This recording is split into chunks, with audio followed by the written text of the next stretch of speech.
This local sports report is presented by the Inn of Waterloo, a proud supporter of local sports. The Inn is open and is now offering gym and pool memberships to the KW community. Book a room, hit the gym, and go for a swim at the Inn, located at 475 King Street North in Waterloo. Call 519-804-1130 or visit theinnofwaterloo.com.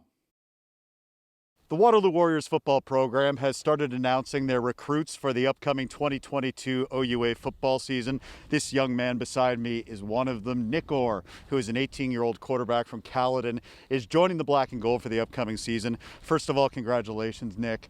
What does this mean to you and your family to be a university football player? It means a lot. I mean, this has been a goal of mine for a long time, probably since the start of high school, and I've worked day in and day out with the help of them to get to this point, and it's pretty relieving to finally get there, but it's just starting. Like, I'm excited to keep going and keep progressing my goals. How much work went into achieving this goal? You're the only person who knows the behind the scenes stuff and some of the people that helped you along the way. I know this is a culmination for you of a lot of work to get here. Yeah, well, I mean, it really kicked into gear during COVID. Before you had scheduled workouts, scheduled practices, team activities, which kept you in line. And then as soon as COVID happened, it all kind of went away. So it was up to you to continue to work and progress. I took it upon myself to make sure that I did even more than I did before. Through more than even people that did have seasons in the States. Continued to work out and lift and get others to come along with me. So it was daily, and I'm glad to finally get to this point. Bit of an interesting story as well. You started out as a youngster, as a lacrosse player.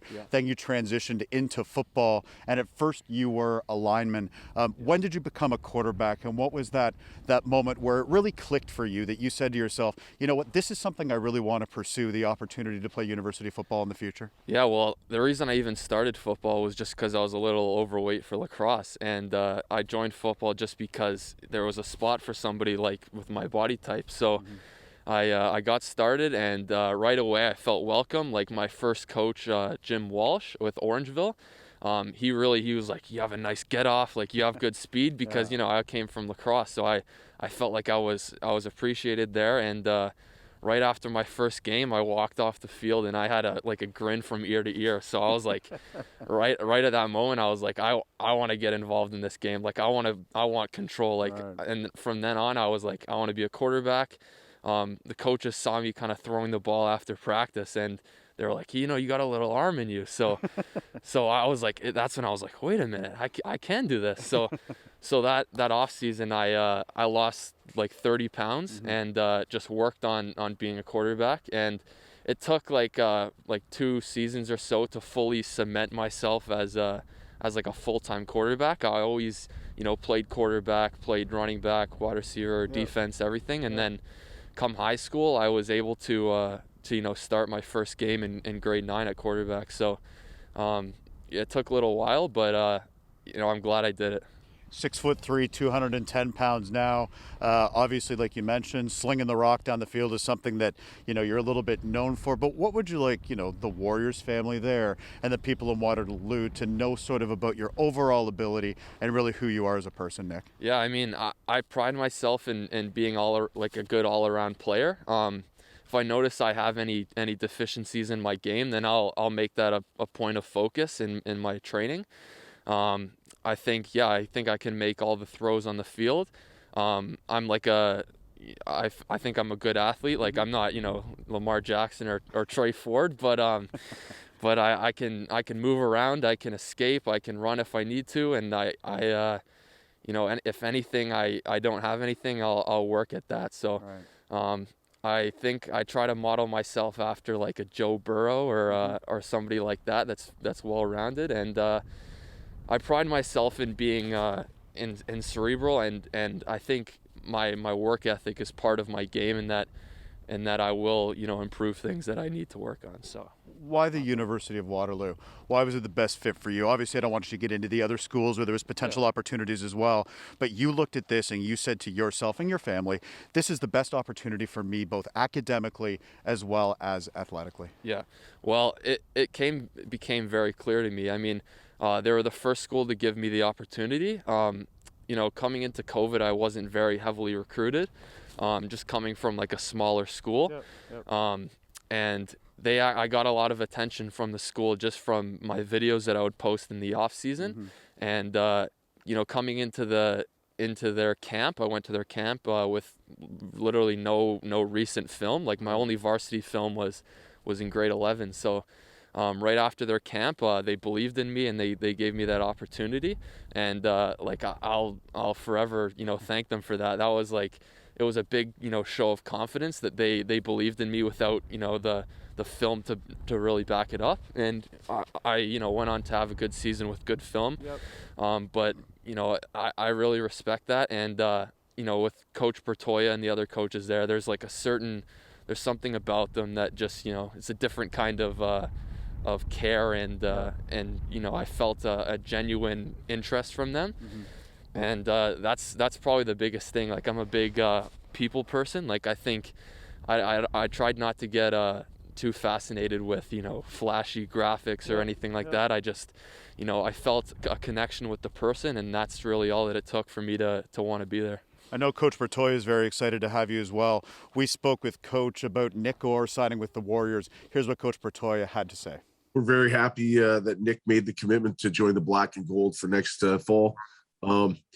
Nick, he's obviously he's a kid you want at quarterback. Big, strong, 6'3", maybe 6'4". He keeps eating his Wheaties. He certainly hits the weight room. We had an opportunity not only he's came to multiple high school camps that we've hosted, whether it be a skills camp or our high school camp. He attended the MVP Academy's 7-on-7 kind of touch evaluation camp that we hosted at Waterloo last spring. He won the quarterback award there, and you know what? He's a great kid, but he certainly has the measurables, the intangibles as a quarterback. We're excited for him to come in here and compete, and he's got a strong arm. He can make all the throws. We have that opportunity to see him do that live at our camps in person here in our field house. And certainly we're happy that Nick made that commitment, and we think he's going to be a great asset to our program, and another great kid that takes school serious, but also wants to help our football team continue to progress and sustain the success that we've reached so far, but we haven't reached that pinnacle that we need to get to. Very complimentary words from Chris Bertoya about you committing to the Warriors for the upcoming season. Talk a little bit about your recruiting process, your relationship with Coach and some of the other coaches. Brendan Conway's a big part of the program, Darrell Adams as well.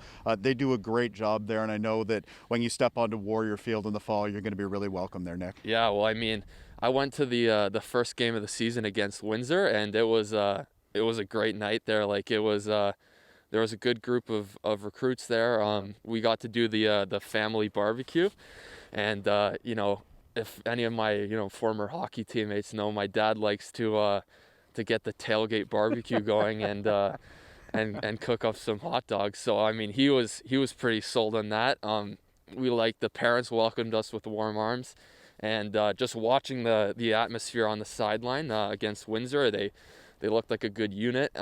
I've got a lot of friends on the team, so they all said hi to me after the game. It was a big win, and it was great from there. Coach DA, Coach Conway both made me feel welcome, and from that point on, it was I was sold. I saw on social media after the post came out, I think it was one of your buddies, I don't know if it was Twitter or Instagram, but he said, putting Mayfield on the map, Nick Orr, which must have been a cool thing for you to see. But talk about that high school and the development, the coaches there, that made a difference to you. There's a lot of people that go into kind of building the complete football player, and Mayfield had a huge impact on you, Nick. Yeah, absolutely. I mean, There's not too many players that have gone to the next level from Mayfield. I'm not going to say I put them on the map. I mean, let your buddies say that. Yeah, our friend Josh Long, even last year, he was kind of like a big. He was a year older than me, and he's now playing at St. Mary's.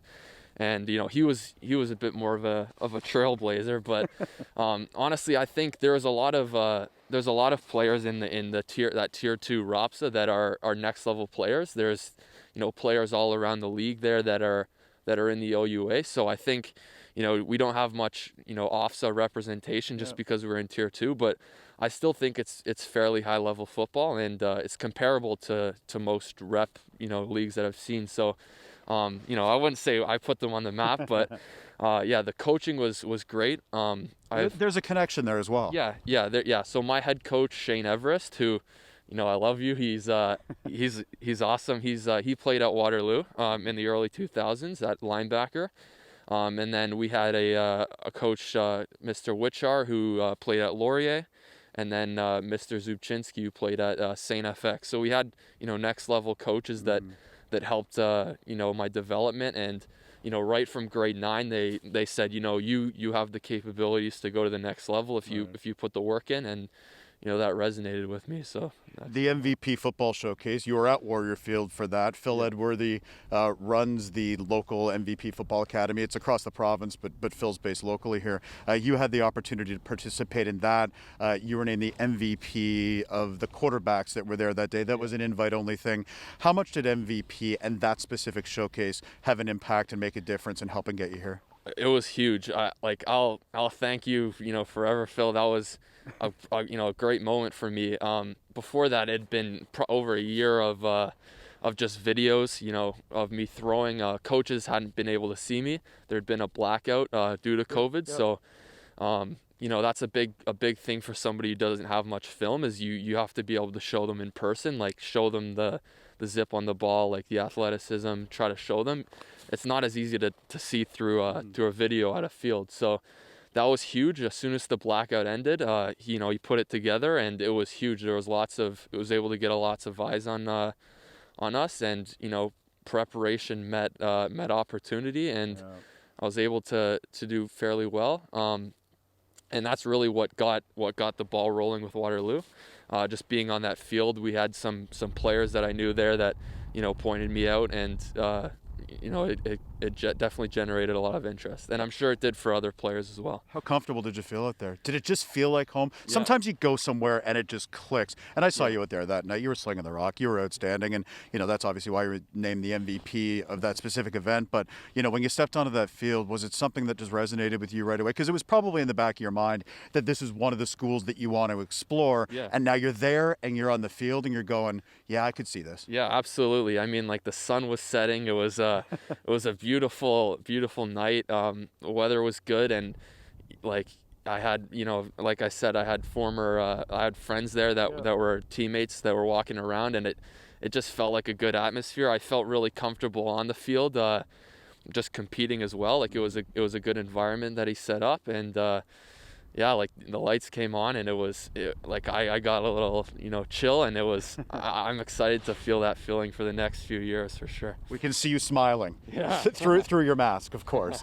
A couple of last ones for you. Yeah. North Halton, Orangeville, also a part of this. Explain how they made a difference. Yeah, well, I started with Orangeville. That was where I started football, obviously before high school, and I continued through grade 10. That was huge for my development. Just moving me from lineman to quarterback, that was big. Coaches along the way. I really want to thank Jim Walsh, as I have earlier. He really believed in me from the start, and he kind of followed me from bantam to JV to varsity. Right. So he was big. He was a big believer in me, and we still chat. I'm really thankful for him. Actually, in between Orangeville and Halton, during COVID, I would do some off-season training with Burlington. Right. Because when everything was closed down, they had some skelly, like, no padded practices. Right. And that coach Noel, who's actually with the Warriors as their DB coach, and then Coach Andrew, they were huge for my development, the mental game. I would work by myself with my friends on like the physical game, but they had a drone set up. They did lots of film review, so that was huge for my my mental development, reading coverages and such. And then come North Halton this most recent year, Coach Laskus and Coach Nedeljkovic really allowed me to put it all on the field, and we weren't able to win the championship, but we made it to the game, and that's just more fuel to the fire. But I'm really thankful for that season and the players on that team. I know we've gone through a lot of different people, a lot of different teams, obviously a lot of excitement for the University of Waterloo. I always like to end these with you having an opportunity to give your shout outs to the people that really impacted you along the way. It's sort of your chance to say thanks in front of the 519 camera, because, as excited as you are, without all of those people, you might not be here, Nick. Yeah. Who are those people? Well, I have to start with my parents, my mom and dad. I like to think I take, a little bit of traits from both of them. I think my mom is, she used to be a competitive swimmer, so she's still pretty, crazy about working out and stuff like that. So I try to match her drive that way. My dad as well, he's pretty driven that way, and he's really smart. He's given me advice all throughout the way. My younger brother Brandon, he's always tried to one up me in everything I do. So sibling rivalry, of course. So he just I have to compete with him in everything I do. So that kind of pushes me to go a little bit farther. And then all my friends, like Romel, who's a receiver on the Waterloo team. He's always been out whenever I want to throw. We'll shovel the field. My girlfriend Laura, we've always done speed training. She'll snap the ball to me. We'll do QB drills whenever I ask, as early as or as late as yesterday. Everyone that's helped me train, you guys know who you are. It's been awesome. Any coaches that have helped me with strength training advice. Nick DeJesus, who's been doing a lot of quarterback training with me. He's a quarterback at York, and he's helped with my mechanics during this time where there's been no coaching. And I'm thankful for all of you. It wouldn't be possible without any of them, as cliche as that is. His dad loves a tailgate. He is representing Mayfield, and he's heading to the University of Waterloo. Great conversation, Nick. Thanks for the time, and we look forward to covering you with 519 Sports this fall at the University of Waterloo, joining the Black and Gold. I'm excited. Let's get started. This is just the beginning. For more highlights, visit our website, 519sportsonline.ca. Be sure to subscribe to our YouTube channel and follow us on Facebook, Instagram, and Twitter.